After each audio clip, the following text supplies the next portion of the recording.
gars, bienvenue. Alors, on change de format désormais.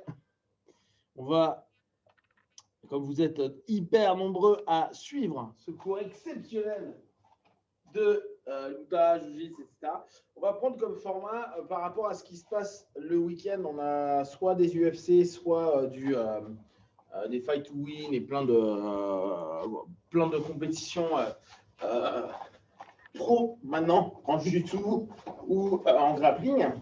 On va maintenant un peu réfléchir sur des choses qui se sont passées, sur des choses qu'on peut voir par rapport à notre dimension martiale, c'est-à-dire globale de notre jiu-jitsu, de notre luta. Cette semaine, on fait de la luta, mais ce que je vais vous dire, ça a du sens pour notre jiu-jitsu.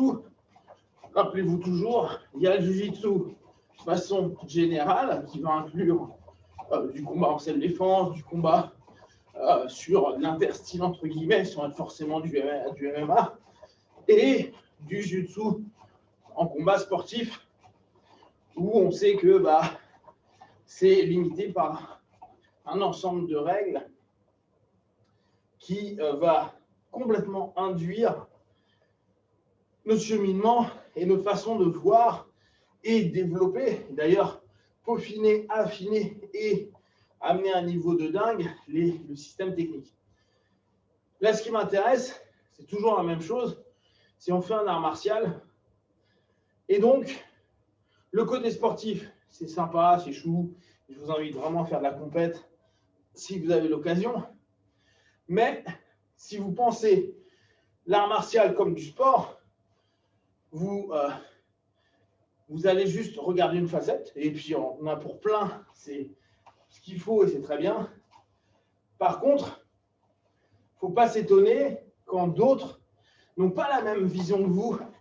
Et par exemple, regarde un art martial, et des choses que tu feras au niveau sportif, si tu regardes le jiu-jitsu de façon globale ou la luta de façon globale, ça n'a plus de sens. Il y a des trucs qu'on fait d'un point de vue sportif qui ne marcheront pas dans un point de vue global, c'est-à-dire soit sur un combat interstyle, soit sur un combat de défense personnelle, comme on a déjà pu voir le vendredi. Donc, pensez toujours à la globalité du système. Après, pensez toujours à trouver des académies et des profs qui correspondent à ce que vous attendez par rapport à votre cheminement martial ou sportif. C'est hyper important. Tu viens d'où? On est chaud bouillant là maintenant. Alors, première chose on va cogiter, l'un des points clés, c'est si moi je suis grappleur, lutador, grappleur, jujutsu, etc. Mon but à moi, et là on l'a vu sur la défense perso, ou on le sait en MMA, c'est que je puisse arriver pour lutter, d'accord? Donc, dans un premier temps, on doit vraiment travailler notre lutte. On n'a pas besoin d'être un tueur en lutte. Juste pouvoir permettre à notre partenaire de se retrouver dans des situations qui sont difficiles pour lui et que j'arrive à le maintenir dans ma lutte. La notion de maintenir, elle va être hyper importante. Pourquoi? Si il me contrôle, voilà, et que je suis sur une notion sportive, bien sûr, je vais lutter, je vais revenir, je vais tenter d'aller voir si je ne peux pas partir sur une projection, sur un contrôle. Maintenant, la même chose sur notre luta ou notre jiu-jitsu plus global. Si le mec il est là et que je fais juste ça et que je repousse, il peut me dire oui, mais je vais rentrer dans les jambes. Oui, mais moi je suis déjà prêt à se prôler. C'est-à-dire que d'ici, je ne veux pas me faire maîtriser au niveau de la lutte. Donc la première chose qu'on doit penser, nous, c'est être capable de contrôler le partenaire dans un espace de grappling, dans un espace de préhension. Okay? D'où toute l'idée des overhooks. Là, s'il veut partir, c'est beau, c'est possible, hein, c'est vachement plus dur. D'où les bodylocks. Là, s'il veut partir, c'est possible, mais c'est dur. D'où ce qu'on avait vu front lock hop, boum. Là, s'il veut partir, c'est possible, mais c'est dur.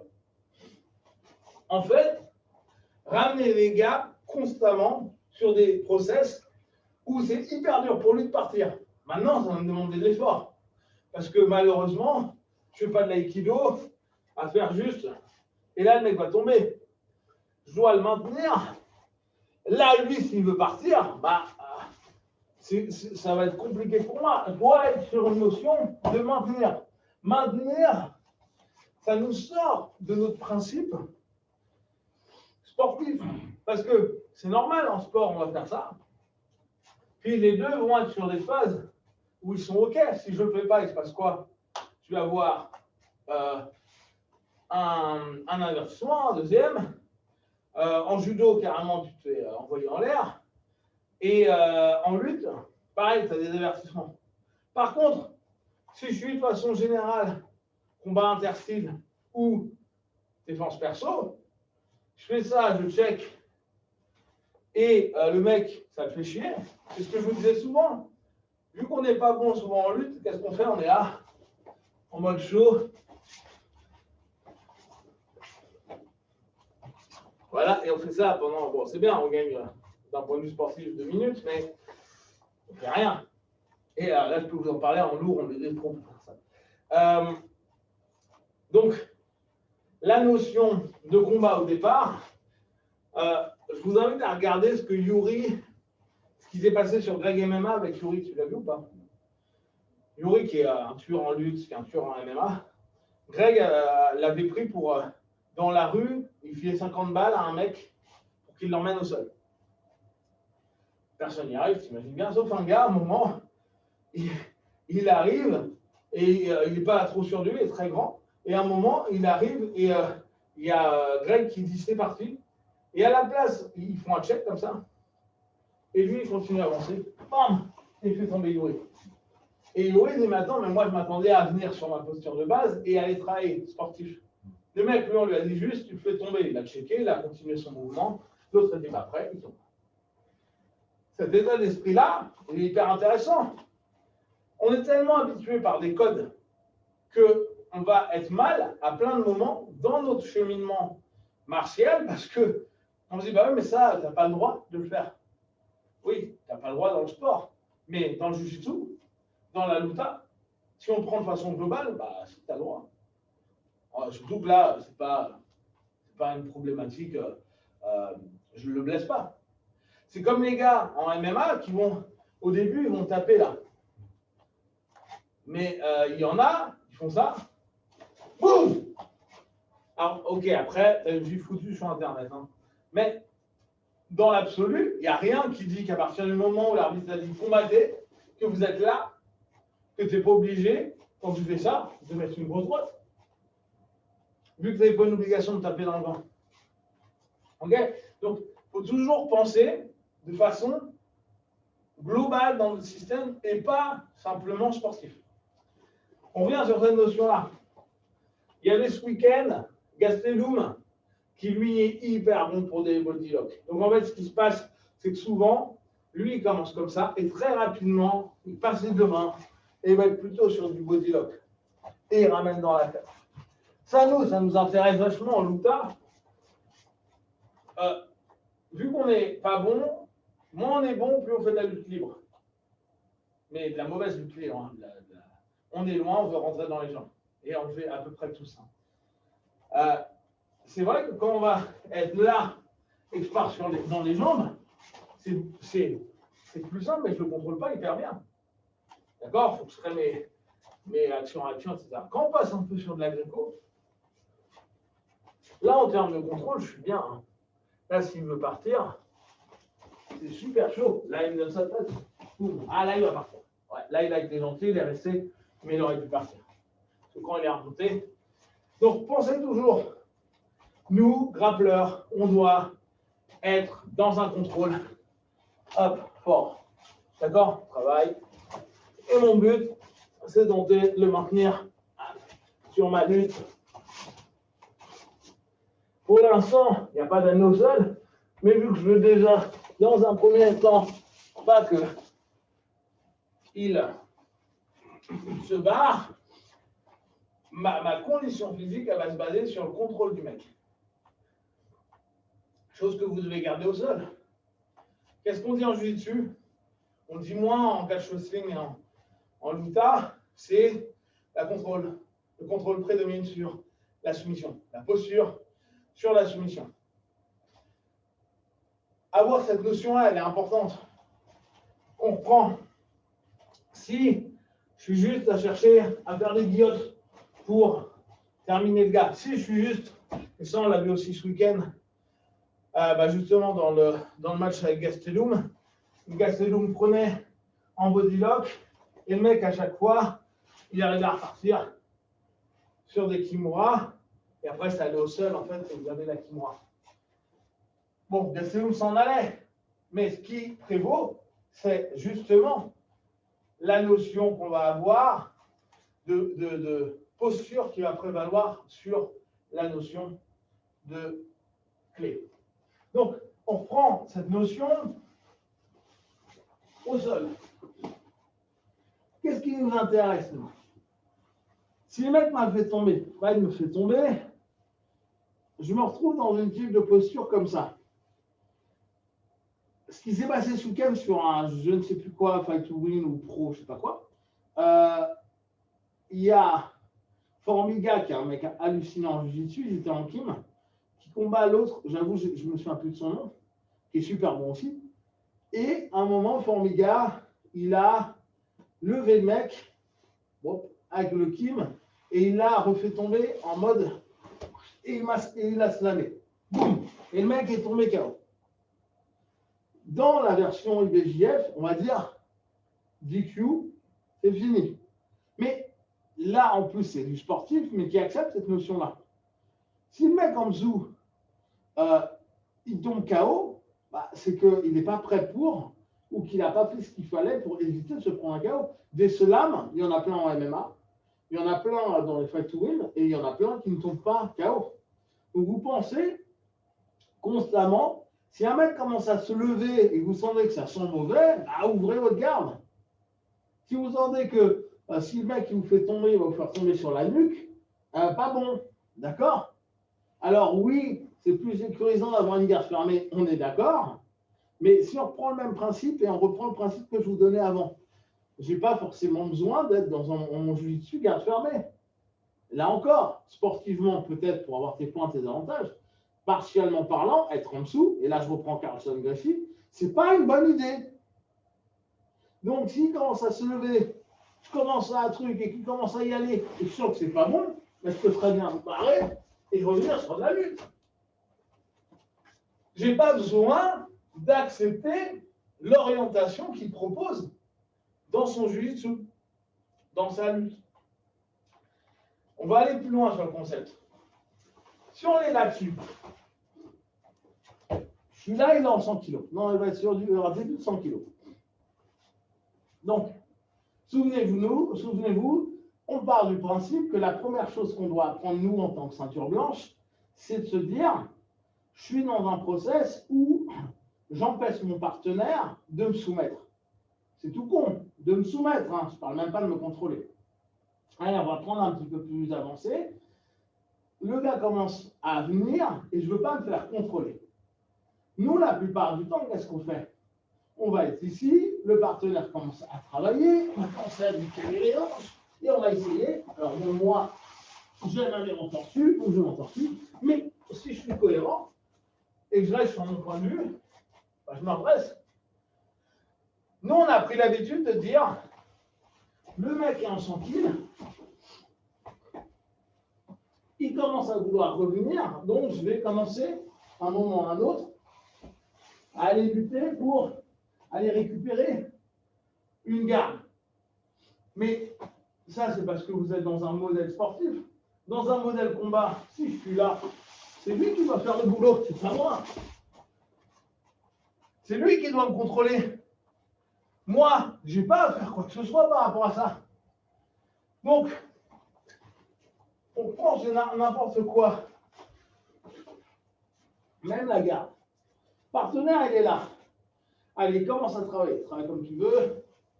Commence à vouloir passer. Vous êtes d'accord que là, ça existe? Travail normal. On voit la tête. Ça existe parce que là, moi, je suis en train de me battre en garde. Continue, je continue. Donc, il se bat, et moi, je recompose, et je laisse pas faire, et je vais le saisir. Vas-y, vas-y, on fait comme si tu passais. D'accord? Donc là, on est sur de la luta. Ok, maintenant, on fait la même chose. Il veut me passer ma garde. Vas-y, joue. Allez, on commence. Voilà, maintenant, il sait que je vais me barrer. Donc, il doit peut-être plus travailler en pression. Voilà.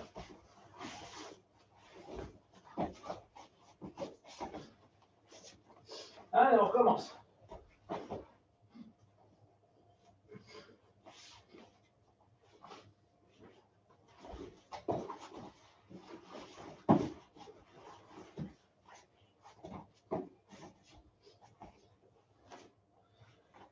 Ok, on recommence.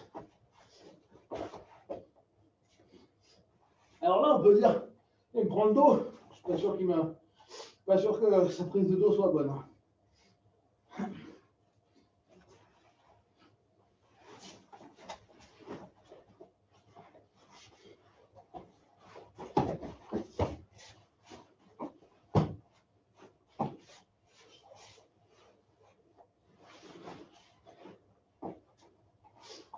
Donc, mais on va la voir surtout, il me prend le dos.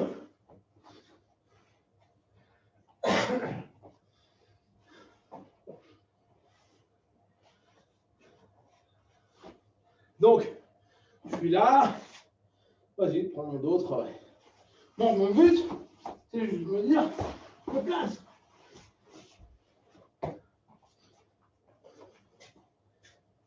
Il me prend une montée. Enlever le principe des points. Il prend une montée. Nous, ce qu'on veut, c'est se barrer. Le reste, on s'en fout. Moi, je pense à partir.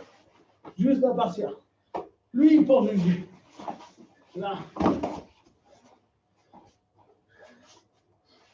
À aucun moment, je cherche à faire du grappling.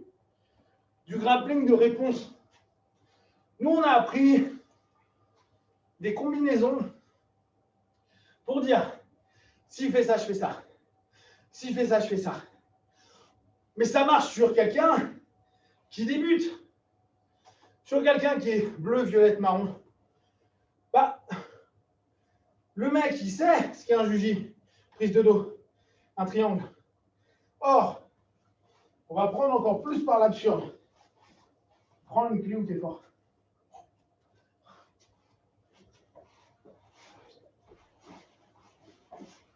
Voilà, Kimura. Donc là, regardez l'effort qu'il va devoir mettre pour créer sa Kimura. Moi, juste, même s'il commence à partir, ne serait-ce que ramener et me dire, non, mais attends, c'est mort. Vas-y, j'ai pas envie de ça. Lui, il met un effort de fou, alors que moi, je colle un peu, je reviens, hop, hop, je me barre, et je suis parti. L'élément qui va être souvent moteur de fin de combat, soumission, les gars, ils partent. Et là, je reprends le match, Rodolfo contre Hernandez. Rodolfo, 6 fois champion du monde, ceinture noire, toutes 4 catégories, toutes 4, je crois, les deux. 6 ou 7 fois. Il se fait pouider par un mec dans un cadre MMA. Il faut bien penser le cadre. Ceinture violette. Mais il ne se fait pas pouider que en pied-point. Il se fait soumettre. Soumettre. Un mec se prend une guillotine. Il est champion du monde de jiu-jitsu 7 fois dans la plus grosse organisation de jiu-jitsu sportive. Oui, il s'est pris des droites, etc. Mais tout le début du combat, Rodolfo, il a fait quoi? Il était hyper sûr dans son jiu-jitsu et il nous a fait le jeu en mode smooth jiu-jitsu, genre ça marche pas, je passe d'un truc à un autre, je suis en montée, ça marche pas, je trouve mon jiu-jitsu, ça marche pas, je prends le triangle. Non mais vous êtes fous, ça marche que dans les films. Surtout maintenant avec des mecs qui savent se défendre. entre le juji qui va pouvoir me proposer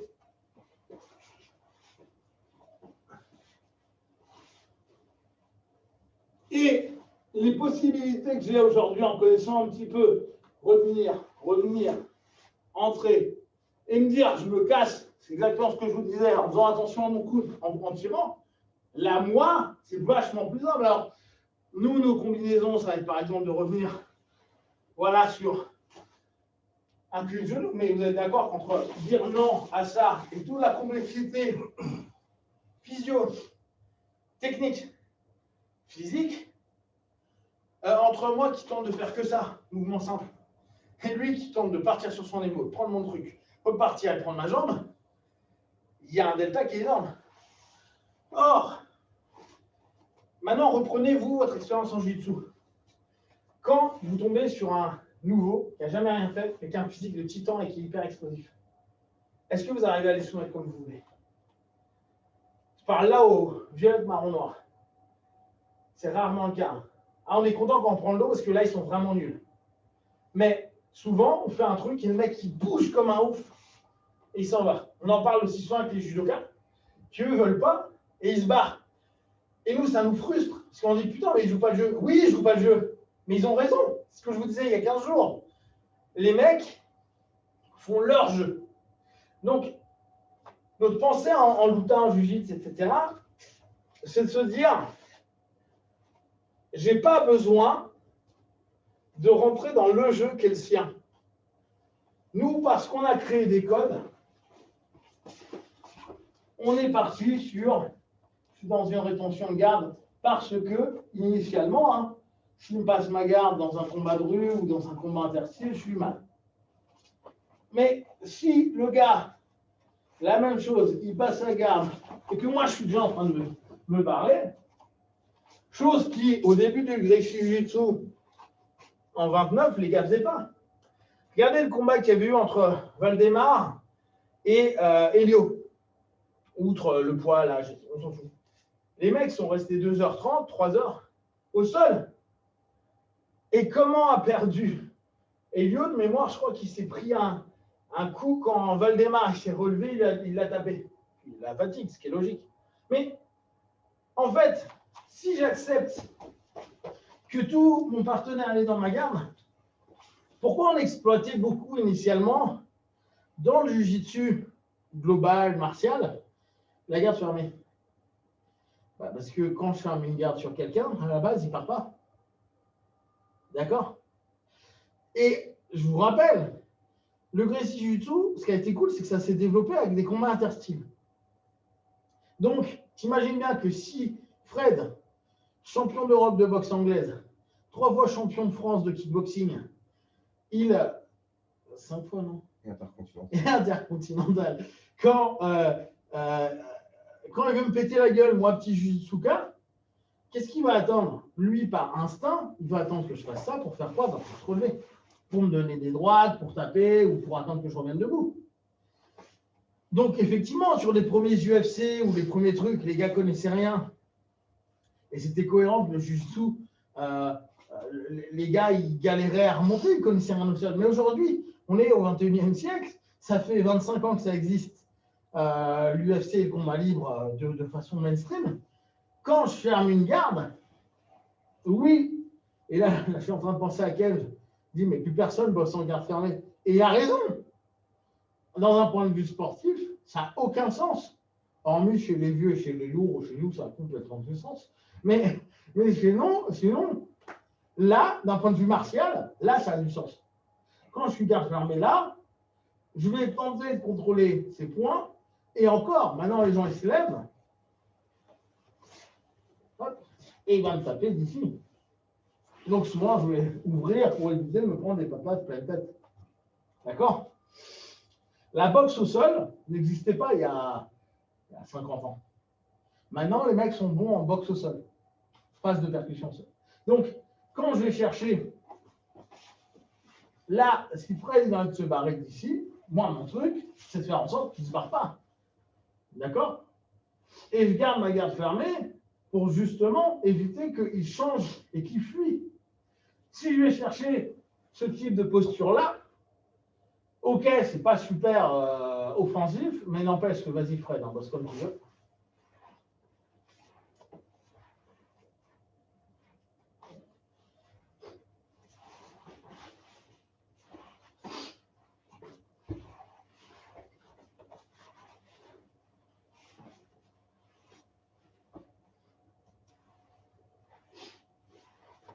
Pendant ce temps-là, moi, c'est cool, il répond à mon jeu.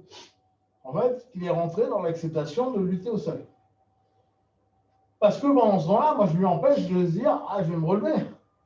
Je dis déjà, attends, je vais éviter qu'il me prenne la tête. Cette notion-là, et là, on retrouve tous les principes d'esgrime, il va chercher, moi, je recherche l'intérieur, il va rechercher, etc. Bah, ça a du sens. Ça a du sens dans notre logique qu'on est en train de penser ce matin. Si après, Fred, il se dit, bah, je vais juste me lever pour lui éclater la tête au sol avec un slam, bah, il a raison. Là, quand il n'y a pas de king, c'est plus dur. Mais avec un king, tu prends les deux cols, tu lèves, tu tapes fort, bah, tu fais 2-3 fois, ça passe. Hein. Moi, je ne dis pas que le mec tombe KO, c'est rare, mais ça fait mal.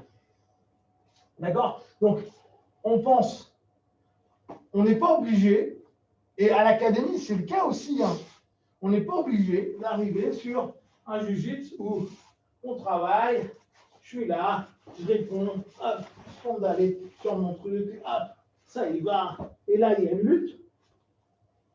Je peux très bien juste me dire, oh, ça me saoule, hop, vas-y, on travaille. Et me dire, ok, c'est bien, mais le mec, il est vraiment trop chaud, trop fort. Je prends mes bases, voilà. Après, on vient sur la lutte. Quand on est sur une phase jiu-jitsu, c'est-à-dire sans striking. Mais notre manière de penser le jiu-jitsu, il n'existe de jiu-jitsu ou il n'existe de judo qu'à partir du moment où j'arrive là, je prends un kumikata. Après, qu'importe si je m'assois ou pas. Mais si je fais ça, je fais. Il n'existe rien. C'est pas légal dans le sport. Maintenant, si vous, votre mindset, c'est se dire, ok, dès qu'il y a un mec qui vient me grappler, je le pousse. Je me retrouve toujours sur des appuis où il ne peut pas me faire tomber. Je me débrouille. Et là, on ne parle même pas de percussion. Hein. Dès qu'il en saisit, je me laisse saisir. Je vois pour me maintenir, pour être stable debout. Je n'ai pas besoin d'être bon lutteur. Je ne cherche même pas à être bon lutteur. Je cherche à être bon anti-grappleur. Je me souviens à l'époque, il y avait le Wing Chun qui avait fait méthode anti-grappling. C'était nul. Mais aujourd'hui, en fait, ce qui s'est développé, les mecs ont sorti ça genre en 95. C'était les mecs de Lungting. Les mecs ont dit modèle anti-grappling et système, tu te dis leur Wing Chun était un peu bizarre. Et on se disait, ouais, mais face à un vrai lutteur, ça va être chaud. D'ailleurs, le mec qui avait développé ça, c'était Emin Bostep, et le mec à la base était lutteur. Donc, pour lui, c'était facile de montrer parce qu'il combattait des gars du Wing Chun qui ne faisaient pas de jiu-jitsu et qui, lui, il était lutteur. Mais au bout du compte, ce qui, eux, ils avaient préconisé, et toutes les écoles au début, quand ils ont vu le Gracie battre au jiu-jitsu, ils sont tous dit, bah, on va faire une méthode anti-grappling. Ou dans le karaté, bah oui, quand on fait ça, et qu'on est là, ça veut dire qu'on est en train d'enlever la posture, on tape en kingiri, etc. Mais c'est que tout le monde a fait avec le développement du MMA. Donc aujourd'hui, si vous, votre mindset quand vous faites du jiu-jitsu, c'est vous dire je dois améliorer ma posture pour mon MMA ou pour simplement être le plus stable possible parce que je suis un mec offensif qui est bon en Tachiwaza de judo ou qui est bon en sumo parce que je suis bon à projeter, à pousser, etc. On s'en fout. Pensez votre jiu-jitsu en fonction de ce que vous allez faire. Par contre, je risque de frustrer. Parce que si je commence un match comme ça, un match d'entraînement, hein, et je suis ici, et je fais après ça tout le temps, ça, au bout d'un moment, c'est super. Et ça nous arrive plein de fois. Et putain, on se dit, mais vas-y, fais du jiu-jitsu sportif. C'est important. Donc, du jiu-jitsu, les deux sont d'accord dans des règles et un cadre défini de jouer. Mais là, je peux faire du jiu-jitsu. Hein. Vas-y, on joue normalement. Pas normalement.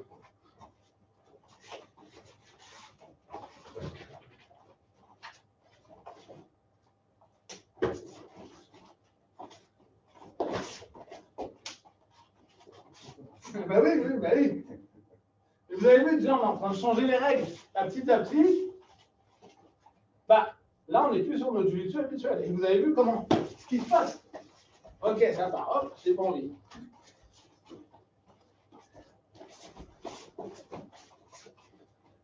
Donc déjà, ça nous fait avancer notre lutte. Même chose au sol.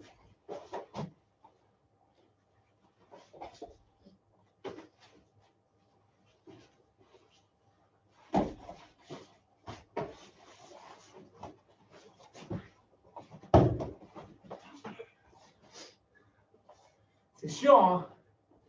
Pourtant, c'est vers quoi on doit penser notre luta, notre jiu-jitsu. Oui, c'est top, le jiu-jitsu, IBJF, le sportif, la luta, grappling, FFL, n'importe. Le truc, c'est que ça va vous rendre complètement fermé d'un point de vue martial. Et ça va vous laisser dans des états de pensée qui, dans une réalité même sportive, et là je reprends ce qui moi m'a fait le plus halluciner ce week-end, ce fameux KO sur un slam, et où il y a tous les mecs qui disent c'est quoi, c'est dangereux, c'est n'importe quoi, mais c'est dans les règles sportives. Personne en MMA va dire oh bah merde, le slam qu'a fait Arona sur Jackson, ou inversement Jackson sur Arona au Pride à l'époque, quand le gars il est tombé KO, on s'est dit ah oui, c'est un peu violent, mais ça fait partie du sport et des règles. Quand les règles sont acceptées, c'est OK. Donc se plaindre de ça, c'est bizarre. Après, on reviendra dessus, hein, mais tout le boulot qu'a pu proposer Vieira, qui est un monstre, qui est un putain de lutteur, qui est un monstre en jiu-jitsu, mais il est resté sur un mindset smooth, entre guillemets, qu'on pourrait retrouver en jiu-jitsu, alors qu'en MMA, c'est pas smooth du tout. Tout le monde n'arrive pas à faire ce que Demian Maia arrive à faire, c'est-à-dire adapter son jiu-jitsu d'une façon qui semble smooth, mais qui en fait, je pense que tu dois avoir des kilos de pression dans ta gueule que tu ne comprends pas. Il y a eu un mismatch. Bon, après, imaginez, hein, il y a de la peur, du stress, du truc, tu as beau être champion de ce que tu veux, la casse, c'est la casse. Donc pensez à ça, pensez à ouvrir votre luta, votre jiu-jitsu. Pensez que vous pouvez fuir. Et oui, pour les gars qui adorent la compète et l'opposition, avoir un mec qui fuit, c'est horrible. Mais ça fait aussi partie de notre système. Maintenant, on est d'accord qu'il va y avoir un moment ou un autre du contact, sinon autant aller faire du karaté, de la boxe ou des systèmes de percussion simples. Voilà pour aujourd'hui, on reviendra dessus. On va maintenant régulièrement bosser sur ce type de feedback, reprendre des éléments du week-end et voir comment on peut la réfléchir et le mettre en place pour notre système. Allez, prenez soin de vous. À très vite.